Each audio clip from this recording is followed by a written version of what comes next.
Have you ever been trapped in a conversation where you're silently screaming, "Please, just breathe"?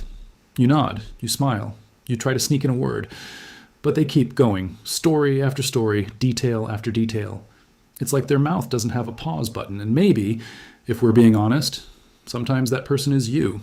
We usually assume people who talk too much are arrogant, self-absorbed, attention hungry, or just unaware.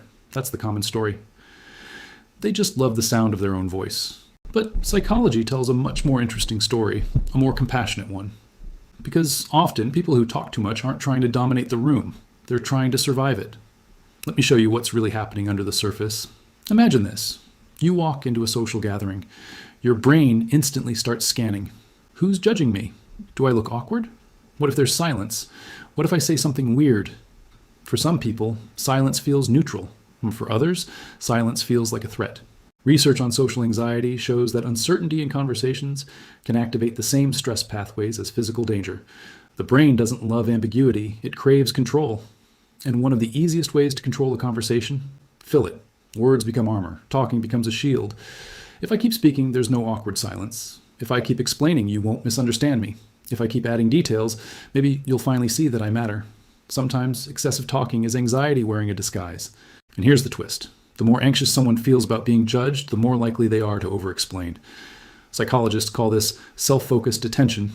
And when you're hyper-aware of yourself, you try to manage how others see you. So you narrate, you justify, you clarify every tiny detail. It's not ego, it's fear. But anxiety isn't the only reason. Let's zoom into the brain for a second. Dopamine, the neurotransmitter linked to reward and motivation, lights up when we talk about ourselves. In fact, brain imaging studies have shown that self-disclosure activates the same reward circuits as food or money. Your brain literally finds talking about your experiences rewarding. Now imagine someone who doesn't get much validation in other areas of life. Maybe they don't feel heard at home, maybe their ideas are overlooked at work. Conversation becomes their stage, their moment, their dopamine hit. It's not that they want to dominate, it's that for a few minutes they feel seen. Think about a child who constantly interrupts with, "Look at me, watch this." That instinct doesn't disappear when we grow up. It just becomes more sophisticated. Instead of showing you a drawing, we show you a story. Instead of shouting for attention, we camouflage it as enthusiasm. And sometimes it really is enthusiasm. There are people whose brains move fast, very fast. Their thoughts are like popcorn in a microwave, popping everywhere. If they don't say it now, they might lose it. So they speak as they think. This is common in individuals with ADHD traits, impulsivity, rapid associations, difficulty waiting for conversational turns. It's not rudeness, it's neurology. The prefrontal cortex, which helps regulate impulse control, might be less efficient at hitting the pause button. Their mind says, share it. Their mouth obeys. And then there's loneliness. Loneliness changes people. Studies have shown that when people feel chronically lonely, they become more self-referential in conversations. They talk more about their own experiences, not because they're self-centered, but because they're craving connection. If you've been starving for meaningful interaction, once you finally get someone's attention, it's hard to let go. It's like finally getting water after walking through a desert. You drink fast, maybe too fast. But there's another layer, and this one is more subtle. Some people talk too much because they were never taught how to emotionally regulate.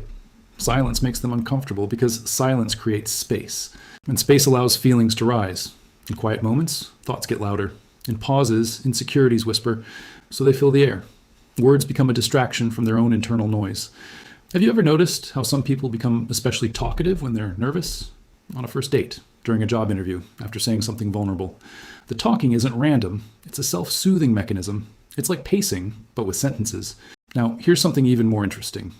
Sometimes excessive talking comes from a deep desire to connect, but a misunderstanding of how connection works. Real connection isn't built on how much you say. It's built on how much you make someone else feel heard. But if you grew up in an environment where the loudest voice got attention, you might subconsciously believe that connection equals performance. So you perform. You tell better stories, longer stories, funnier stories. And without realizing it, you leave no room for the other person to enter. There's a quiet irony here. People who talk too much often fear being invisible. Yet by over-talking, they sometimes make others feel invisible. That's not a moral judgment. It's just human psychology. We all overshoot sometimes, especially when we're trying too hard. And let's be fair. In certain cultures, being talkative is rewarded. Charisma, storytelling, verbal expressiveness, these are admired traits. Think of great leaders, comedians, podcasters. The ability to speak fluidly can be powerful, magnetic even. The difference isn't volume, it's attunement. Are you talking at someone or with them? Are you reading their body language, the micropauses, the slight lean back that says, "I'd like a turn now"? Highly emotionally intelligent communicators aren't necessarily quiet. They just know when to land the plane. So what does this mean for you? Maybe you're watching this thinking, okay, I definitely talk too much sometimes. First of all, that doesn't make you broken. It might mean you're anxious or passionate or lonely or fast thinking or craving validation or all of the above. The goal isn't to silence yourself. It's to become aware. Notice when you're talking because you're excited. That's beautiful. Notice when you're talking because you're scared. That's information. Notice when you're talking because silence feels unbearable. That's an opportunity. Try this experiment. Next time you're in a conversation, aim to leave a few seconds of intentional space after someone finishes speaking. It will feel longer than it actually is.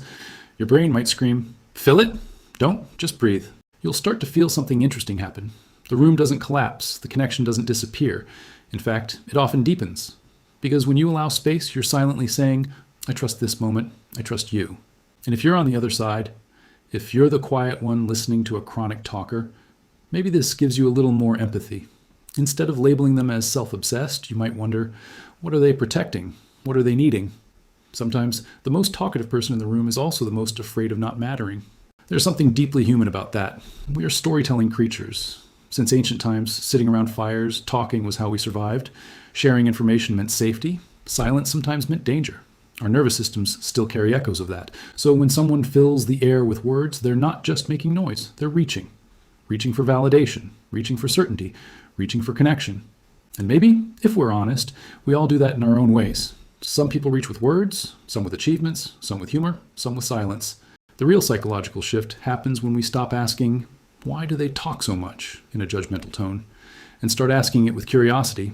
Because behind every behavior is a need, and behind excessive talking is often a need to feel safe, seen, and significant. If this resonated with you, if you saw yourself somewhere in this, I'd love to know. Are you the over-explainer, the enthusiastic storyteller, the anxious filler of silence, or the quiet observer trying to get a word in? Drop your experience in the comments. Let's make this a conversation, the balanced kind. And if you enjoy breaking down everyday behaviors like this, the hidden psychology behind things we all do, consider subscribing. Because the more we understand ourselves, the less we judge ourselves. And that's where real growth begins. Sometimes the path to deeper connection isn't about speaking more. It's about learning when your words are trying to protect you and gently letting them rest. Just for a moment. Just long enough to truly hear and be heard.